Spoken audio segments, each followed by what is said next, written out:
menjelaskan apa sih itu batasan-batasan kebebasan. Selamat menyaksikan.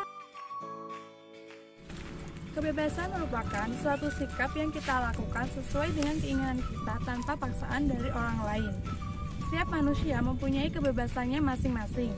Hal tersebut dapat menjadi pembatas bagi kebebasan orang lain.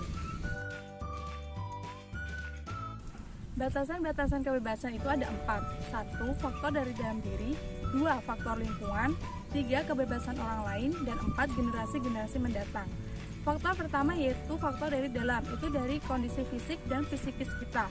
Dari kondisi fisik, misalnya keterbatasan manusia yang tidak bisa terbang walaupun bebas menggerakkan tangannya. Lalu faktor psikis, misalnya setiap manusia tidak dapat menjadi profesor walaupun mereka bebas untuk belajar. Yang kedua yaitu faktor lingkungan. Misalnya di Indonesia kita tidak dapat bermain ski walaupun kita bebas untuk meluncur. Yang ketiga yaitu faktor kebebasan orang lain. Kebebasan kita dibatasi oleh kebebasan orang lain. Hal itu dikarenakan 1.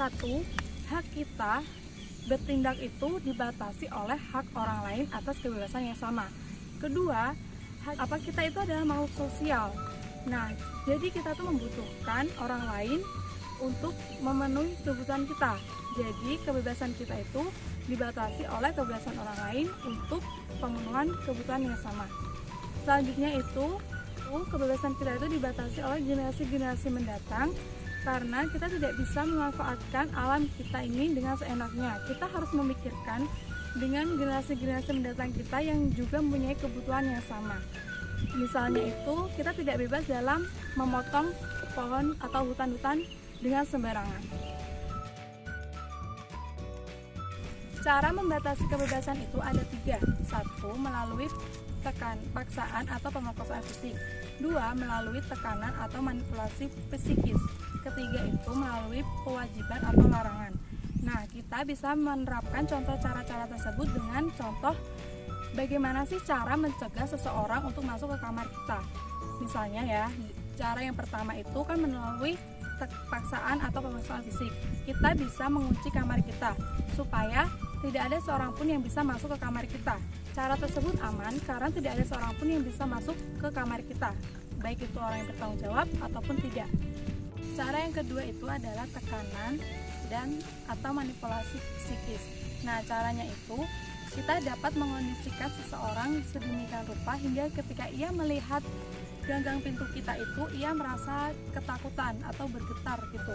Jadi dia tidak akan berani masuk ke kamar kita. Nah, cara yang ketiga yaitu melalui kewajiban atau larangan. Di sini kita dapat menulis di pintu kita dilarang masuk seperti itu. Nah, ketiga cara tersebut itu disebut dengan normatif. Jadi sesuatu tindakan manusia itu diatur oleh norma dan kelakuan. Maka pembatasan manusia itu memang perlu dan harus dilakukannya dengan normatif atau dengan menetapkannya peraturan. Batasan kebebasan ini adalah kita bebas untuk pergi kemanapun dan dimanapun yang kita mau. Tetapi kita ada batasannya, yaitu pada masa virus corona ini kita harus stay at home atau di rumah untuk menghindari paparan virus corona tersebut.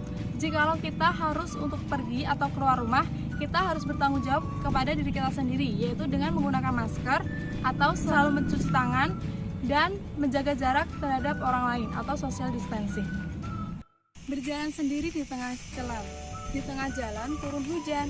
Sukses tidak datang dalam semalam, tapi butuh perjuangan dan pengorbanan. Terima kasih ya.